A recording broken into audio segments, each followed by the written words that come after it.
Yo, yo, yo, we are here. This is not the smartest guys in the room. Good to see everybody. I see I got my show and tell from last week is still in my thumbnail picture, so I need to change that. What's up, Brandon? What's up, Brian? We're talking about AI today. We're going to have Tom's Thumbs. We're going to have show and tell.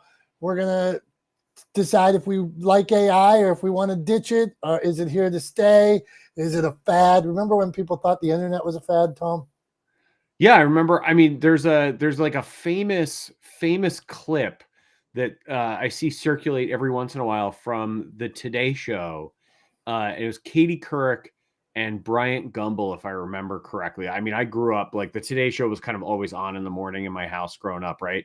I think it was Katie Couric and Bryant Gumbel, and it was a clip from when I was in high school. And they're talking about the internet and this new thing called email and trying to explain how it works. And it's hilarious, like in hindsight, right? Seeing how far things have come since then. But yeah, it was them trying to explain email or trying to wrap their heads around email back in the sort of like, I think mid 90s. And it was, yeah, I mean, that was back in the time when people were like, is this going to catch on? Is this going to be a thing?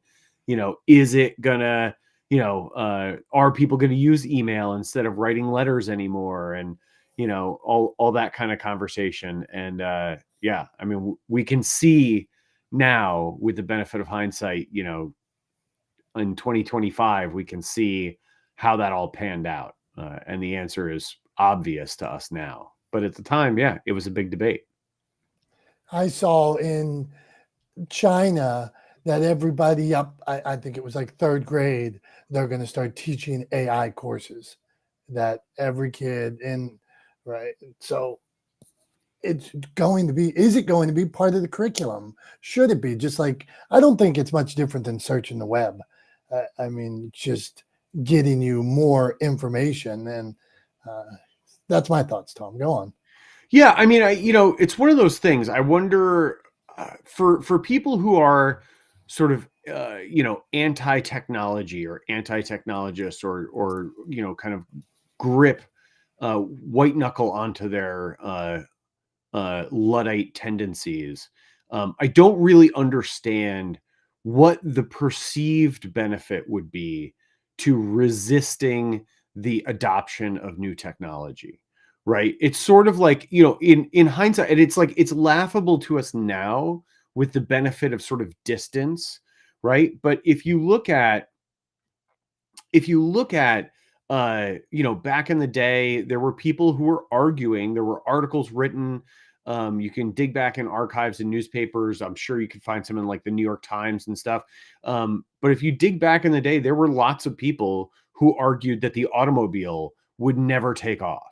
Right? That it could not replace horses, that horses were a far better mechanism for transportation, for trucking and freight movement and work, etc. That tractors wouldn't replace horses, that automobiles wouldn't replace horses. Like there was this whole argument. In fact, some of that argument, it's really funny. I was talking about this with somebody the other day. We were talking about the infrastructure around electric vehicles, right? And the need for more charging stations in more sort of like useful places, right?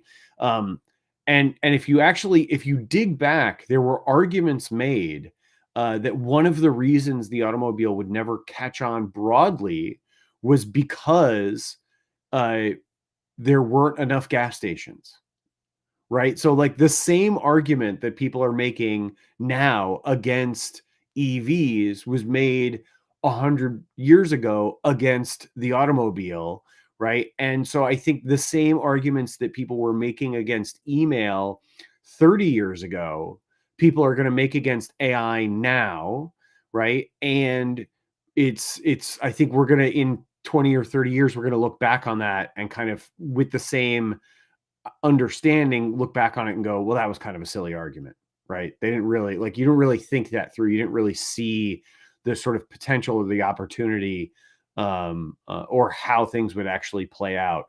It was a rather kind of short-sighted viewpoint.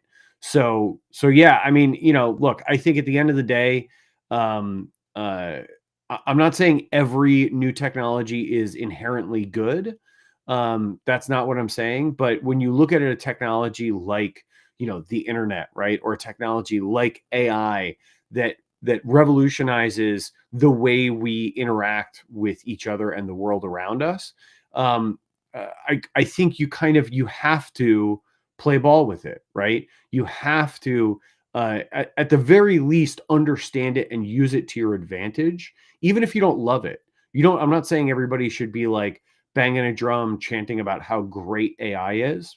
That's not what I'm saying at all. What I am saying, though, is we live in a time where it's important to recognize and utilize all the tools we have at our disposal. And AI is a fantastic productivity tool.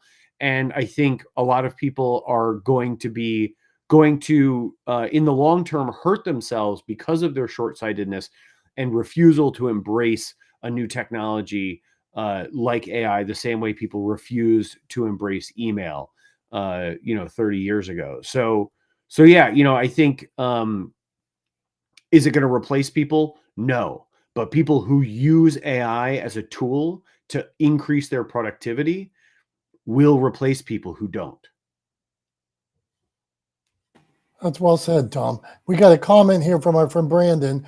Brandon says, I'm directly affected by AI, but even I know that the artist and technology will always push each other. So I'm finding ways to use it and make something I couldn't have before. I refuse to use it for work. I sell, though, like my art and designs. So he's not using it in his artwork and designs, but he is using it other places. Brandon, I hear Brandon with that, because as a publisher of books and author, I'm like petrified of seeing people use it in their books because, well, I'm a big believer in laws catching up with technology. So today you write something aided, assisted, created by AI, and tomorrow, 3 years down the road, Amazon scans for AI created AI doctored work, and then they delete all the books or something like that. So, or they freeze your book from some sales platform because you used so much AI in it. So I am not a fan of it at all when it comes to the writing, the pure creation of your content. I'm a big believer in using it for disseminating.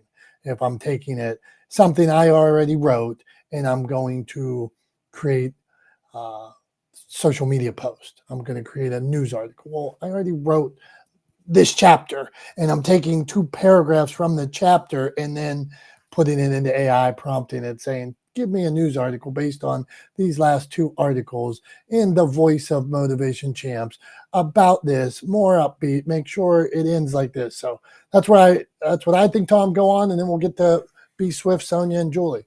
Yeah, I mean, I was just going to say, like, I think, and what you're talking about there is people trying to replace themselves with AI, right? And that's where I think a lot of folks miss the boat.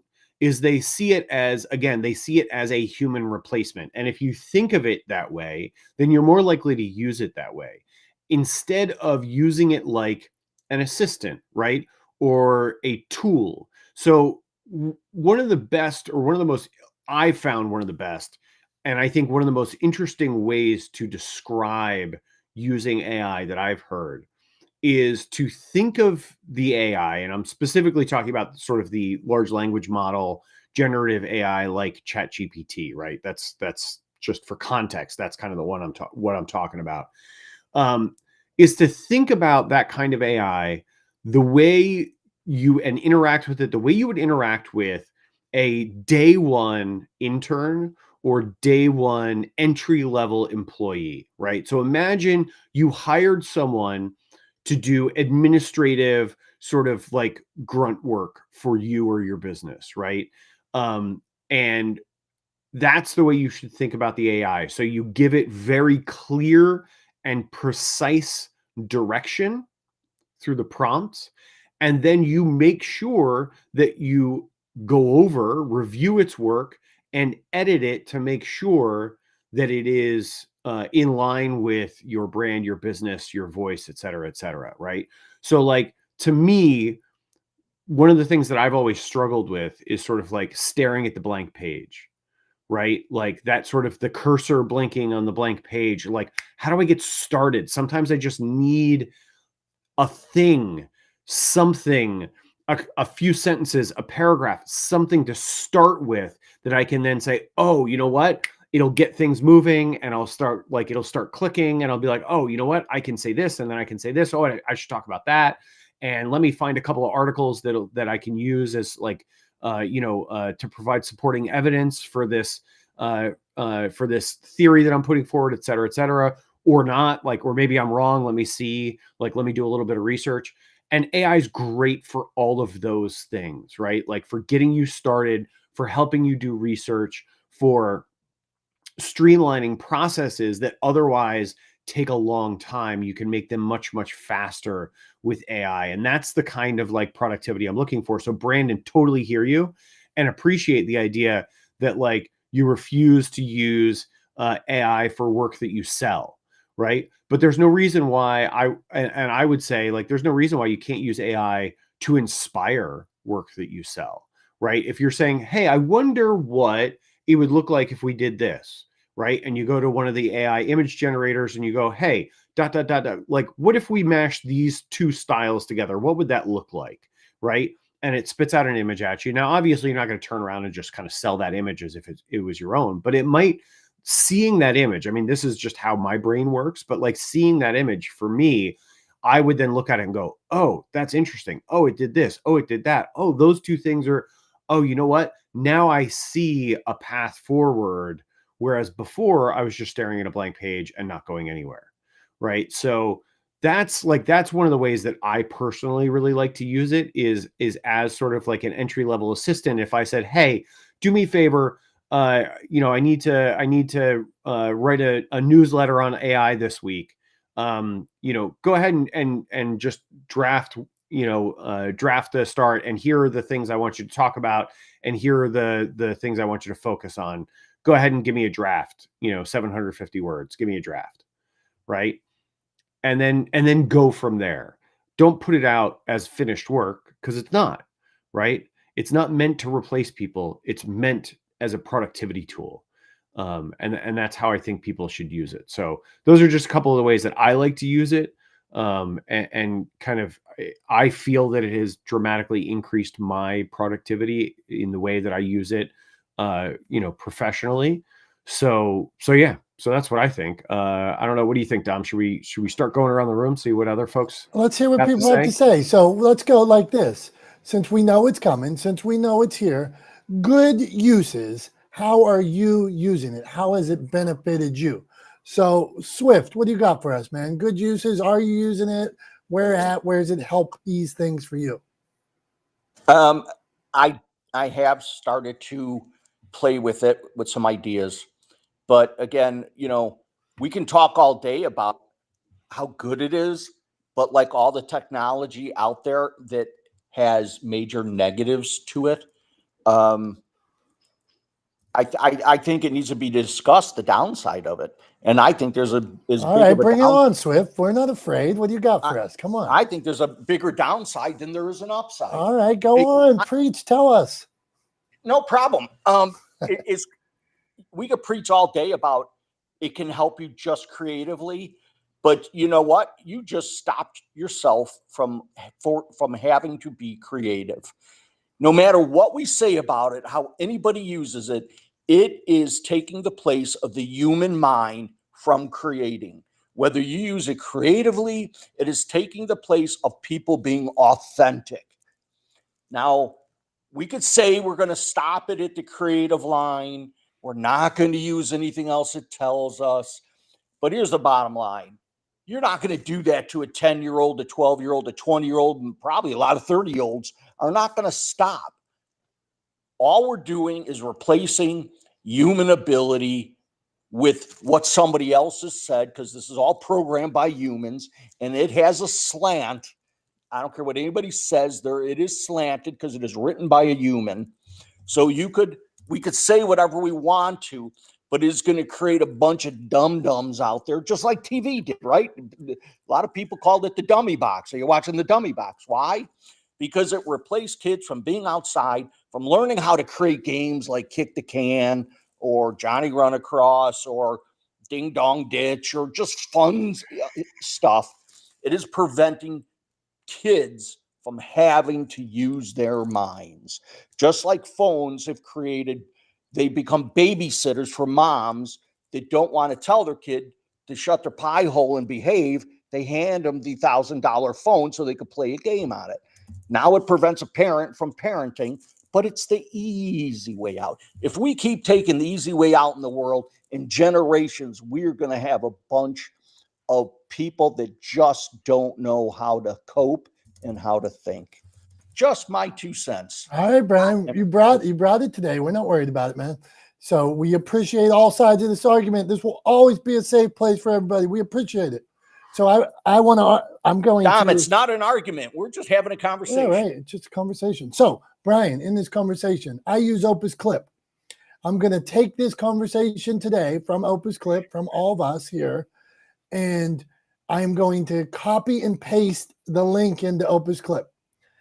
And it's going to pull out 50 conversations based on you, me, Tom, Trish, and Tyre down there, Sonia, Julie, whatever, and break them into clips.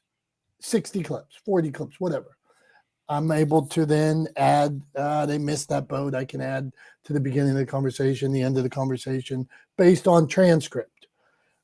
If I had to do that on my own, it would take me a week and it wouldn't be as good. So now I can take this show and have 60 clips out in 45 minutes if I really wanted to. How is that not benefiting, and how did it any way stymie my growth? I never said there was no benefit to it. I think there are some benefits to it. As I said, I think we don't talk about the downside of technology. There are some creative benefits to it and technological benefits to it, like there are technological benefits to having a cell phone. But there's also a downside to it. And we fail to address a lot of the downside. In your example, Dom, 100% useful. Absolutely. I get it. 100% useful. No, fair, Brian. And hey, I like to play. I played in the mud more than my kids played in the mud. And I believe my imagination, because when I was about 10 years old, I had 2 friends and lived 5 miles from town. So I was out in the woods by myself all the time. So I believe my imagination was aided by playing in the creek, whatever you want to call it. Go on, Tom. That explains so much, knowing that you spent lots of your childhood in the woods by yourself. That's right. That's right. Tom, you got anything good to add? Go on. We're coming in tired, so you want to keep rolling, or what do you think? No, yeah, I think let's keep rolling. I mean, look, are there potential negatives to everything? Sure. Like, there's a potential downside to getting in your car to drive somewhere, right? Like, the potential downside is you could get in an accident, you could get hurt, right? Like, that's a potential downside. There are potential downsides to literally everything. If you focus too heavily on the potential downsides, then you wouldn't do anything, right? You would end up, a shut-in, never leaving your house because you'd be afraid to do anything because there was the potential that it could go wrong, right? So, like, while I totally understand the idea of exercising caution or taking potential downsides into account, the same way I put on a seatbelt every time I get in a car, right? Like, I take precautions. I am aware of the potential danger, but that doesn't mean I'm not going to get in my car and go somewhere, right? Like, my wife is taking our daughter to a doctor's appointment in a little bit here, right? Like, there's a risk to taking a child in the car to go to the doctor's office, but guess what? The benefits outweigh the risk. She goes to the doctor, right? So, like, that's the way I think of it, is like, look, put your seatbelt on, right? Just make sure you're wearing your seatbelt and you're taking necessary precautions, but don't let it stop you from moving forward.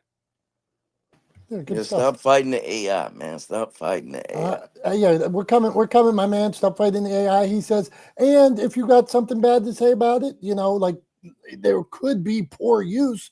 Well, let people know the poor use. So Brian has a point as far as, let's talk the good, bad, and the ugly. If somebody's out there doing something dumb that's going to get them they're just copying people's content or something like that, well, let's learn about it. So we're going to go, since entire motivator, Dominick. I like this because we got similar names here.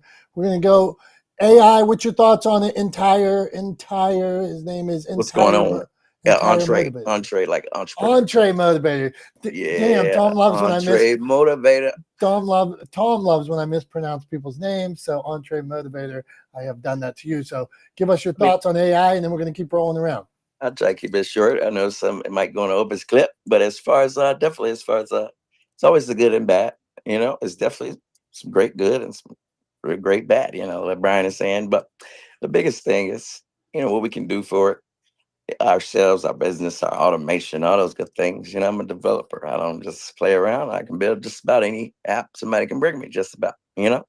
But the biggest thing is thinking of all the bad stuff or business automation is I built AIs that can do health for people that can't do stuff for themselves on autopilot, an agent that summarizes all these things and exercises based on their capability levels, and every single day they give them a blueprint and put it on the calendar. But personally, I think I have hundreds of agents. I'm now having a 3D format. I would say virtual or a video game look like, right? But for me to manage and grow all my AI employees that I think Tom was talking about.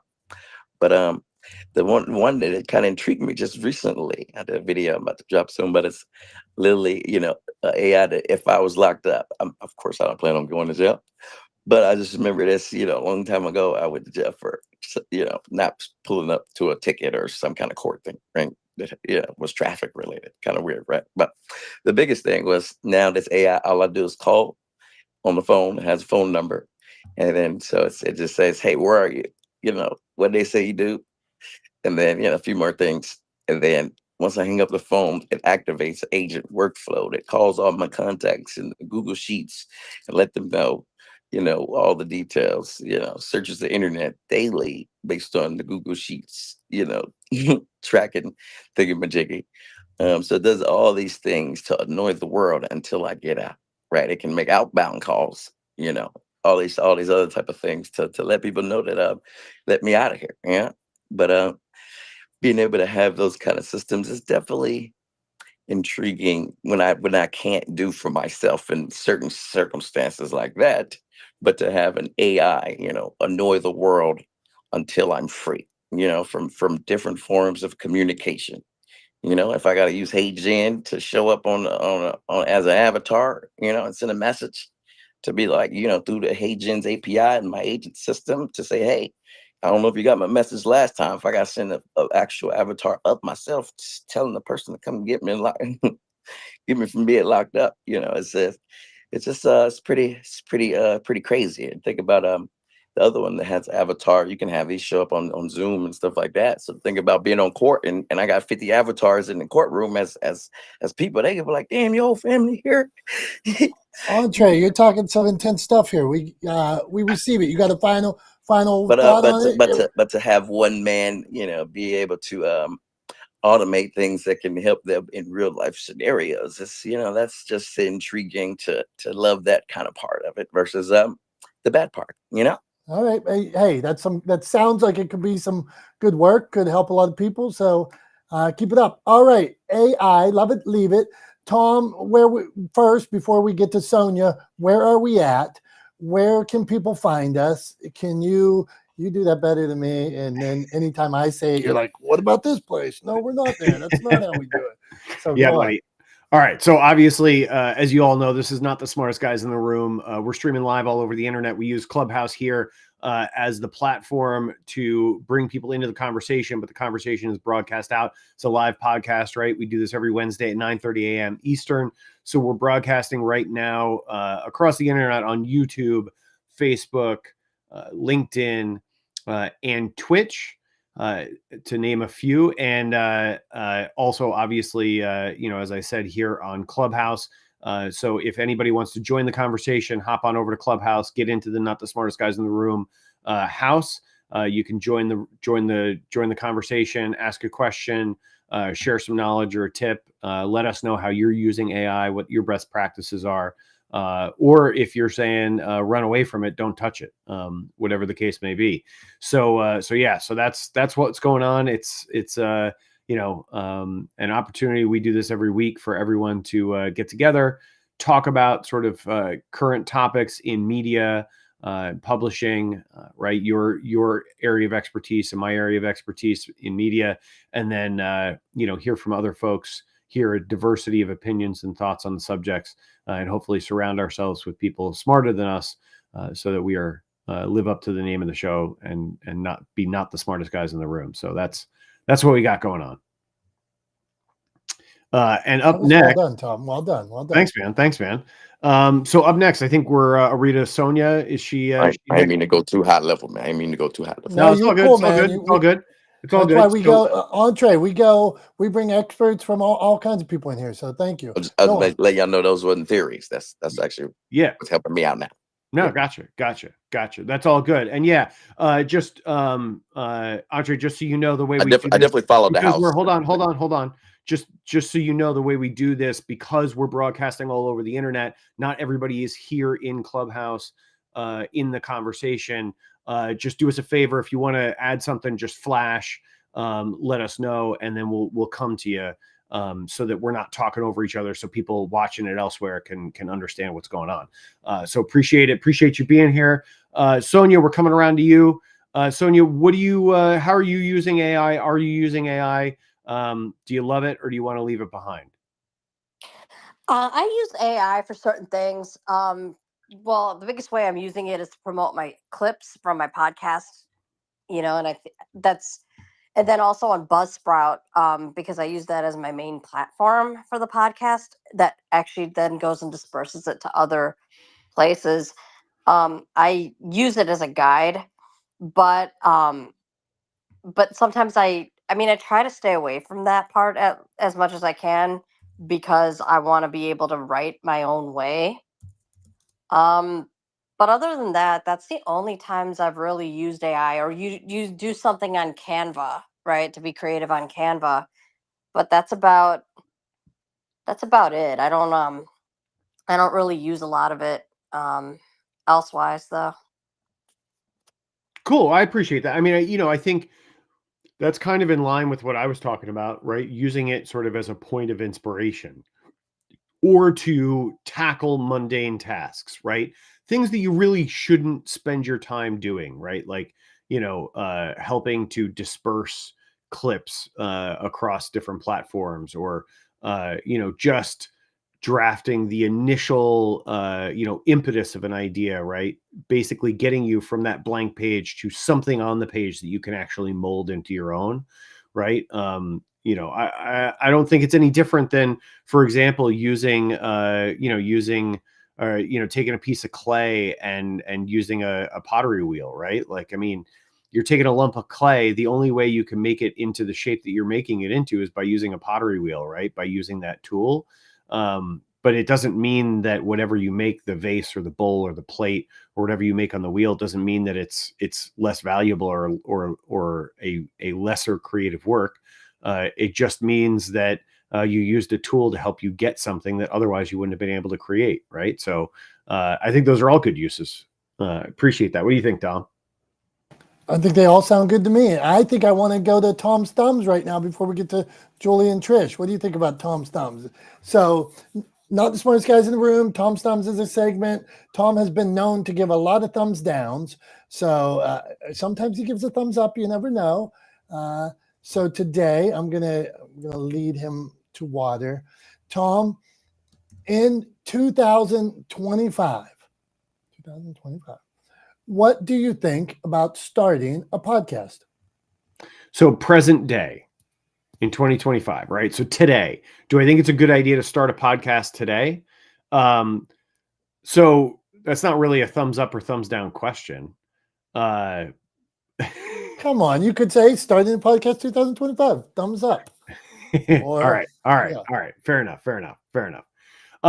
So yeah, look, I think there's a lot of people arguing right now that the podcast space is oversaturated, right? There's people arguing that there's too many podcasts, that everybody and their brother has a podcast. Every time you turn around, somebody's got a new podcast.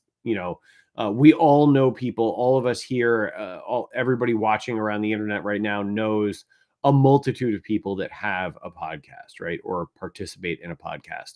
But the truth is that actually the podcast market is a growing market. So my answer is starting a podcast in 2025 gets a thumbs up. I think it's a good idea. And it's a good idea because for two reasons. One, podcasting is still a growing market. It is not oversaturated. If it was oversaturated, you would see growth tailing off. And that's not what's happening, according to research that I've done not that long ago, because I actually, was curious about this myself not that long ago. And the truth is that it's still a growing market. It's still something worth investing in. Also, most podcasts don't make it past 10 episodes. Most podcasts that get started kind of tail off and never sort of make it past, I think it's 10 episodes, maybe it's 12 episodes. I forget exactly what the number is, but they don't end up sticking around, right? I'd actually be curious to see how many episodes of Not the Smartest Guys in the Room we're up to now, because we're years into this, right?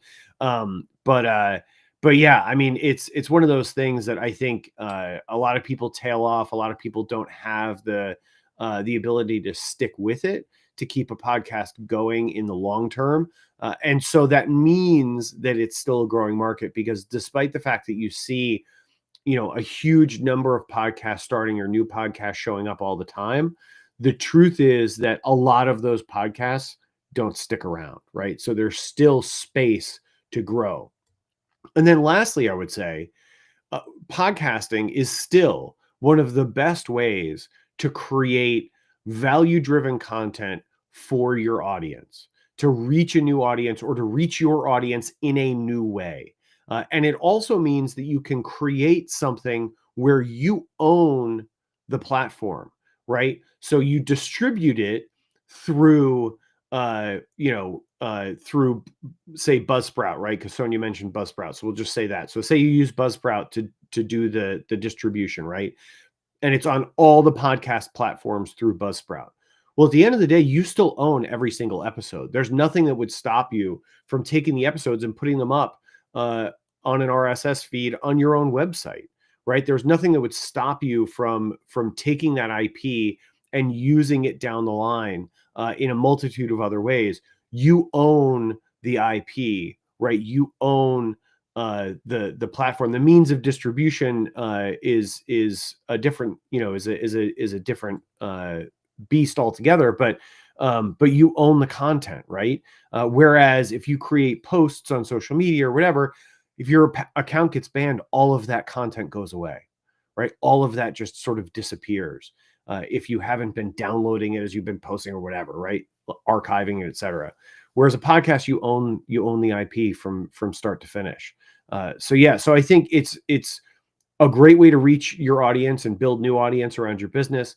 I think podcasts are a great way to communicate with your community, to add value to your community. And I think there's a lot of opportunity in podcasting because it's still a growing market. So starting a podcast in 2025, you get a thumbs up from me. Wow, there you go, Tom. Positive vibes, thumbs up for Tom. Well thought out, well said. I agree with you, man. And I find myself listening to more and more and finding it easier. Here's where I land on it. It is getting easier for me to listen to them, which is like I get in the car, I turn on the radio. Now I can almost get in the car and just as easily, I got to push an extra button sometimes, but I can just as easily listen to the podcast when I'm riding my bike, whatever it is. And for me, that ease of use is, I like it. And so I'm all in. I agree, Tom. Love it. We are talking AI. Love it or leave it. Best practice's. Tom's thumbs was what do you think about starting a podcast in 2025? Julie, thumbs up, thumbs down. She's giving a thumbs down because she's red, I think. Trish smiled or laughed while you were talking, so I wonder what she has to say about that.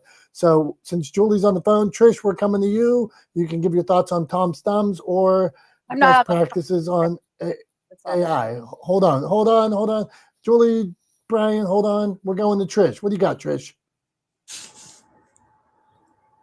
She's gone. Okay, back to Julie. Are you on the phone? Are you there? Hello.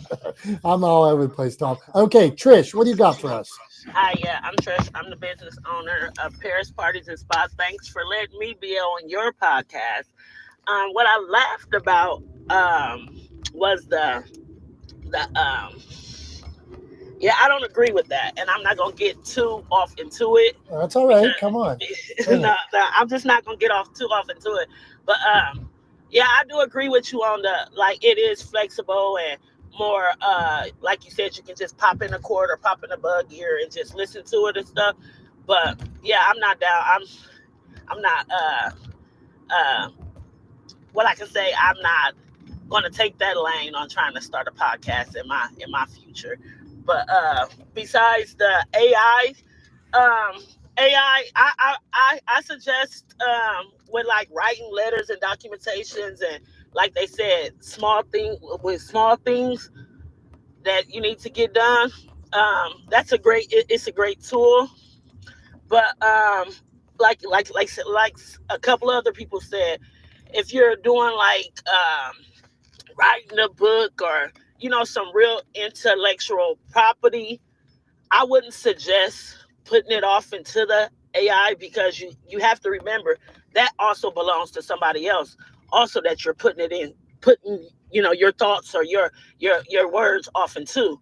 So it's pros and cons to everything that you do in life. You just gotta observe and get your feet wet a little bit. Don't be scared to do it, but don't put your life off into nothing. You got to hold some things, back in life. You can't put it all out there into the universe and then you don't have nothing. They just sucked you out of all your energy. So it's pros and cons to everything.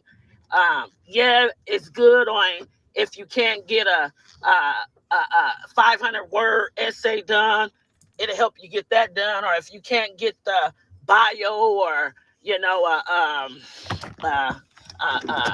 a contract letter or a business proposal done with it, then it's good for that type of stuff. But otherwise, don't do it because you basically you're selling your soul and giving it away.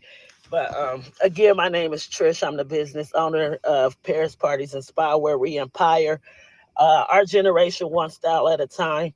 You can find me on all social media as Paris Parties and Spa. Thanks for the opportunity on the stage, and I'll turn it back over to you guys. Hey, Trish, thank you. And we don't want anybody selling their soul. So I'm going to check out Trish. We always want anybody that is in this room to try to connect with everybody here. So we appreciate you. Okay, AI, love it or leave it, and best practices. Julie, starting the podcast came up. That's something you know about as well. So what do you got, Julie? Well, first of all, can I say, hey, Alf is in the house. That's right. Alf's here. We're coming to Alf next. We love Alf, don't we, Tom? Where's Tom? Yeah, I'm glad Alf's back. Get with it, Julie. What do you got? Come on. What do you got? Well, there was a reason why I said Alf's in the house, because he's awesome. But second of all, what I did was when this came up, I went to ChatGPT and asked, should I love it or leave it? I went to ask ChatGPT the question, and it gave me a great feedback. And the problem is with AI is that I am getting stupid on some sort of level. Honestly, and I talked to Dom about this. I'm like, oh, I just did this. You can tell when people do it in ChatGPT, right? It's clear and convincing. However, it's opening up an avenue for me when I choose to be smart in terms of writing and content that people will recognize that. So we have that advantage. Now, I never would use it to write a book. I do use it for a lot of different things. ChatGPT gives me some crazy cool ideas. However, I do see my brain kind of softening. It's so weird. Like over the past year, how I've used it instead of doing the research, instead of my critical thinking, problem solving, and memory issues, I feel like I am losing that. I'm seeing a dependency that I never had it. And I signed up for ChatGPT, like the upgraded version, which it worried me just a little bit. So should we be worried? Probably, but there is this opportunity for us who do have a brain to rise above the masses, if you will. So hopefully that works, and podcasting rules the world. And Dom, remember we have an interview today with Seth Green. Okay, bye. All right, Seth Green, and we will chat to him today. I'm excited about it. Thank you, Julie. Appreciate your thoughts. You had some of the same thoughts that Brian Swift shared, that we should be cautious of it as well. Yeah. I wanted to poke on Brian Swift because it's also, I don't dismiss the evolution of technology. You have to embrace it. You see your kids, how different they're living their lives as opposed to how Dom lived his life, just roaming the woods by himself. So we have to embrace it, but use it correctly. But there is opportunity to rise above the chatter and above all the stuff that's going on. Okay. Hey, those woods, my woods had trees. They had a creek. I used to go back to this creek and find old glass bottles that were blue and stuff like that. I lost one of my favorite G.I. Joe back there, man, Rakondo. He was the coolest looking guy. Your co-host here sounds like a serial killer. Now, the woods are all good. That's right, Brian. Okay, let's go on. Hey, I love it or leave it. Alf, what do you got for us today? There you go, my man. Hello. How's everybody? Hope everybody's We're doing good, man. Glad you stopped back again. So the subject today, we're talking about AI, good practices, bad practices. So if you got a good practice, give it to us. If you don't, and you say, I hate this and I never want to see it again, give us that. What do you got, my man? Right. I'd say that there's an AI system called napkin.ai, which is really cool. It's kind of a mind mapping system for AI. I'm loving that. And there's something called browser use, which lets AI agents take over your browser and automate the browser functions. You'll also see GenSpark doing some cool stuff as well. So those are my contributions for the day. All right on. Alf, tell me what it means to take over somebody's browser. I don't even understand what that means. Oh, okay. So you know how you can click the buttons in your browser and you can make the choices and you can drive those interactions. Well, you can tell AI what you want to accomplish, and then AI will go about doing it. Very interesting. Thank you. Okay. Yeah. So it's called browser use. I'll put them all in the chat. Okay, cool. Thank you. Go on. Yeah, cool. So I appreciate that, Alf. It's some interesting and varied uses for AI. So appreciate that. Again, great way to kind of streamline and automate tasks for sure. It's a great tool for that. But before we move on, before we get to Husan, I want to make sure that we get to your show and tell this week, Dom. So why don't you go ahead and show us and tell us about something? Okay, Tom, I appreciate you. Well, today's show and tell is going to be a carryover from last week's Tom's Thumbs. So somebody's going to have to go back and listen to last week. So last week, Tom's Thumbs, I asked Tom his thoughts on Easter egg dyeing, and he wasn't so into Easter egg dyeing. I love Easter egg dyeing, and I mentioned an Easter egg that comes out every year at my house. This is something, I got my daughter's 16, my son's 19, maybe past traditional egg dyeing years. Don't you tell me they are. But every year we still dye eggs. So this year, the egg I dyed was once again, well, I dyed a few, but once again was Mr. Pants. This is a guy, for some reason, I decided he's yellow and blue, wears blue pants. He always looks the same. He's got similar hair. Everybody in my family loves when Mr. Pants comes out. And then Tom had the audacity to say, and I'm going to do this on the air, that some people don't eat their Easter eggs, and he says they waste the food. So right on air, I'm going to crack it. I'm going to crack it during the show and tell here. And you could go on, Tom, but show and tell was Mr. Pants. And you see now Mr. Pants is getting his face ripped off. And I'm going to enjoy a boiled egg. I mean, honestly, my favorite part of that is you ripping his face off. But yeah, no, hey, look, I don't think I'm wrong. I think a lot of people don't eat their Easter eggs. And I think that is a waste. You know, I mean, in this economy, who can afford to waste eggs like that, right? They're like, what are they, $14 a dozen now? I actually, there's a down the street in our neighborhood, there's somebody that has a bunch of chickens, and they sell eggs from their chickens at the end of their driveway, and they doubled their price for their eggs, like to match the cost of eggs in the supermarket. So it's egg prices are going up all over the shop. So I appreciate you eating the eggs. We actually ate eggs for dinner on Monday. So yeah, and I appreciate the Frank's Red Hot. It's good stuff. You cannot eat an Easter egg. You cannot eat a boil. I would have pepper, but in my office, I didn't bring the pepper down today. Just Mr. Pants, the Red Hot. And now I'm going to enjoy thank you for confirming my prediction that most people would be cracking their eggs the day after this year. Well, there you go, Alf. I'm eating it right now as Tom speaks. All right. Okay, Tom, let's roll on here. Yep. Here we go. All right. So we're coming around the room. We're going to go to Hassan, and then we're going to get things wrapped up here as we close out the hour. So Hassan, we're talking AI. Do you love it? Do you want to leave it behind? And what are some best practices you have that you can share with everybody here? Love it or leave it. Such a challenging question. In many ways, I love it. It is a fantastic tool. It has helped accelerate some of my processes. So for that, I'm deeply grateful for it. But if I had to stand on the side and get off of this fence, I would actually stand on the side of leave it. This technology is so wide open. I think we're going to fall into the same problems we had with social media. The technology is great, but we're not thinking about the unintended consequences and the unconsidered implications of this, especially on our young people. AI is now replacing human interaction as a relationship bot.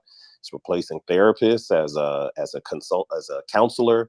It is replacing a lot of those roles that we used to assume were exclusive to the human experience. And I'm not sure that we're considering those implications. So for me, I think that artificial intelligence, especially in the hands of our young people, is ultimately going to increase the gap between, as was mentioned by the one of the previous speakers, maybe Tish or Trish. Those who use it and use it well, they will continue to accelerate, continue to get more power. But those who just use it for entertainment purposes will continue to allow their brain to atrophy. They'll become more and more dependent on it to get answers rather than thinking through and solving problems themselves. We have this, I'll close with this. We have this illusion that it's helping to, as I mentioned, helping to accelerate our processes. But anybody who has a sourdough starter knows that the process takes time. Time doesn't change. Our experience of that time changes. And what that ultimately does is increase our anxiety and increase our sense of worry about the world that is. And I think sometimes it's just better for us to stop and smell the roses. So unless we put an age limit on it and say you can access it when you reach a certain level of mental development, perhaps it's better that we just put it on pause, if not leave it alone. Thanks for letting me share. I yield back. Thanks, Hassan. Yeah, I really appreciate that perspective. I think it's a really valuable one. As you said, as a tool, it's fantastic. But I agree with you. I do think that we need to pay attention to unintended consequences, right? And again, like in the example that I was talking about before, when I was talking about that there are risks associated with just about everything that we do on a daily basis, including one of the most dangerous things that a lot of us do on a regular basis is get in a car to go somewhere, right? So if you're willing to get in a car and go somewhere, you're willing to accept some level of risk, right? But you mitigate those risks by using safety features like seatbelts and having a car that has airbags, right? And how do we end up with those safety features? We end up with those safety features through the application of regulation, right? And people drag their feet. They get really upset about regulation because they think it's too restrictive. I mean, I remember I've seen this clip kind of floating around. I've seen it on social media. There's this clip floating around. They were interviewing people. I think it was folks in a kind of rural area based on the accents. I'm not sure where in the US, somewhere in the kind of southern Midwest area of the US, I think, based on the accents in the video. But there's people talking about being upset when they were passing drunk driving laws in the late 70s, early 80s, and arguing like, hey, look, who are you to tell us that we can't enjoy a beer on the drive home from work on a Friday, or, after a long day at working outside, we can't have a beer on the drive home, right? Like, literally they're advocating for drinking while driving, right? And it seems like kind of an insane thing to argue for, the same way people argue for unfettered practices and unfettered platforms like social media platforms, like artificial intelligence platforms. And the truth is that, as is the case in many things, without putting any guardrails up, without putting any restrictions on things, you end up with the worst possible version, right? If you don't steer it in a good direction, it's going to go off a cliff. And that's just the way things work, generally speaking, right? Like, you have to push things in the direction you want them to go. And the way to push social media networks, the way to push AI and generative AI and the way it's used and who's able to use it and what you're able to use it for is through regulation. So I think, Husan, that was a really good, cogent argument for, putting regulation, putting some guardrails up, and making people wear seatbelts when they use generative AI, and making sure, in the same way that we have broadcast standards for television, where you see platforms like YouTube has YouTube Kids, right, where you can restrict what people can see. You can put parental controls on. I think we should have similar guardrails around independent sites on the internet, not the internet at large, right? But websites and businesses that operate on the internet, definitely should have some level of accountability and regulation, so that they're not allowed to do whatever they feel like doing to derive the most profit possible in the shortest amount of time, right? Because that's the subtext in any for-profit business. Is they're going to do whatever they can to generate the most profit as quickly as possible, because that's what businesses do, right? That's what businesses are designed to do. And so without some level of regulation and some guardrails, they're going to do it any way they can.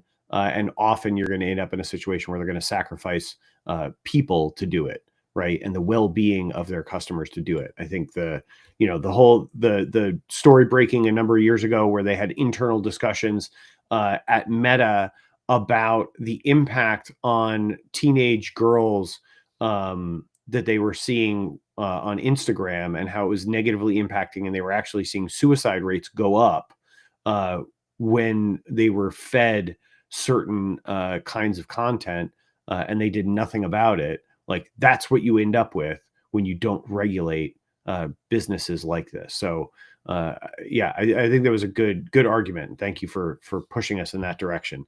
What do you think, Dom? I'm glad we're having this conversation. And one of the things that I'm thinking about it is, I consider it like the Wild West right now. Like, there was a gold rush in the Wild West. There was good to come from going west. But at the same time, there was cowboys robbing trains, people doing all kinds of crazy things, stealing cattle and stuff. It was lawless. So we learned that a lawless land wasn't great. I think we can all agree that deep fakes aren't great. Deep fake this is ridiculous. Like, we can't have it. So just as fast as it's growing to the good, like, wow, we can use this to find things in the medical industry. We can use this to speed up these things, speed up efficiency here, and here. Well, At the same time, there are people using it for bad. So when that comes, or if the bad guys are sometimes ahead of the curve, well, then we got to figure it out so that those kind of things don't happen. My dad was telling me what a great singer Barron Trump was, because he sees him on the internet singing on the X Factor or whatever, like, because he's looking at deep fakes. Here's a guy 80 years old that he doesn't understand what these fakes are, and that people can put other people's voices on stuff, and how, and all of a sudden they're going to be calling bill collecting. They're going to be calling our grandmothers, asking them to, in our voices and things like that, asking for money. There's a lot of stuff that needs regulated or figured out, but there's a lot of gold to be mined as well. So don't be afraid of it, but proceed with caution is where I stand on it. Tom, it is that time of day on Not the Smartest Guys in the Room where you wrap us up. So we've been a few places today, and now you need to put a tidy bow on it. Thanks. No pressure. It's yeah, we've been a little bit all over today, but I think in a good way. It's been a stimulating conversation. I think we've ended up in a good place. I kicked it off very optimistic. I still am very optimistic about AI and the opportunity that it opens up to us. But I do agree with what Alf posted in the chat and with what Husan said earlier, that we should be cautious about how we use it. We should be conscientious about how we use AI. And when we live in a world that is tantamount to the sort of a technological frontier like the Wild West, right? Like the times during the gold rush, we have to be careful to make sure that we are using these tools ethically and responsibly, right? There are going to be people that don't, and there's nothing that individually we can do about that. But the thing that we can do individually is we can make sure that we use these platforms ethically and responsibly, that we mitigate the risks associated with using these platforms, the risks to, or the issues with labor exploitation, with equity issues that come up through the use of generative AI and access to generative AI. The environmental costs, which Elf mentioned, which I think is a good point as well. The sort of it is not carbon neutral, right? AI is very data processing heavy, memory heavy, and it takes a lot of electricity, which has an environmental impact. So there are environmental impacts to bear in mind as well.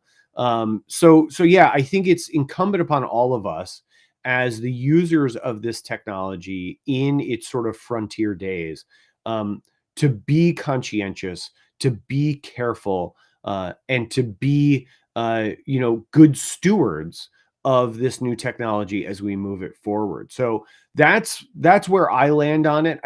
I don't think we should leave it or try to pretend like it doesn't exist or bury our heads in the sand.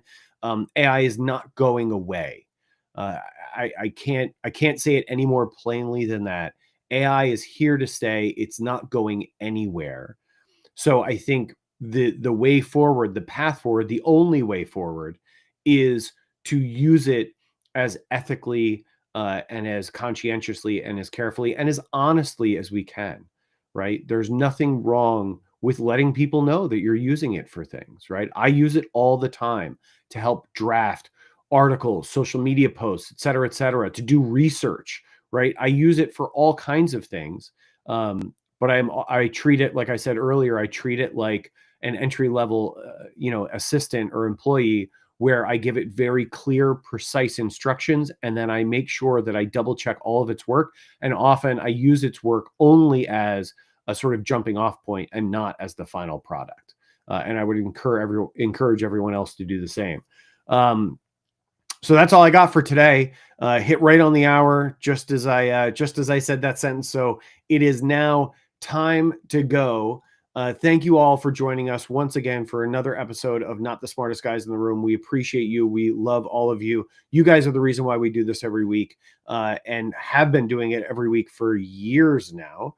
Thank you for joining us. Thank you for being a part of this community and this podcast. We couldn't and wouldn't do it without you. We love you. We appreciate you. We thank you. We will see you guys next Wednesday at 9:30 a.m. Eastern time, once again, for Not the Smartest Guys in the Room. Until then, have a great rest of your week and a great weekend. We love you. We appreciate you. Thanks. Bye-bye.